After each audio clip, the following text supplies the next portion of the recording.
شعیب نے زہری سے خبر دی۔ انہوں نے زہری سے پوچھا، کیا نبی کریم صلی اللہ علیہ وسلم نے صلاۃ خوف پڑھی تھی؟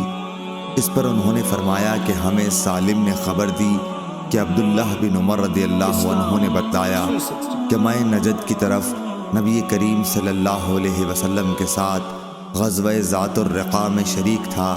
دشمن سے مقابلے کے وقت ہم نے صفیں باندھی۔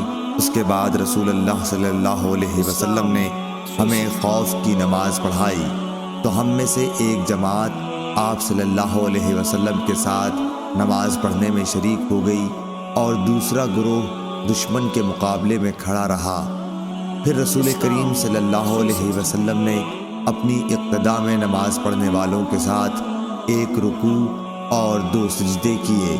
پھر یہ لوگ لوٹ کر اس جماعت کی جگہ آ گئے جس نے ابھی نماز نہیں پڑھی تھی۔ اب دوسری جماعت آئی، ان کے ساتھ بھی آپ نے ایک رکوع اور 2 سجدے کیے۔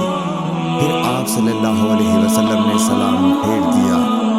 اس گروہ میں سے ہر شخص کھڑا ہوا اور اس نے اکیلے ایک رکوع اور 2 سجدے ادا کیے۔ صحیح بخاری حدیث نمبر 942۔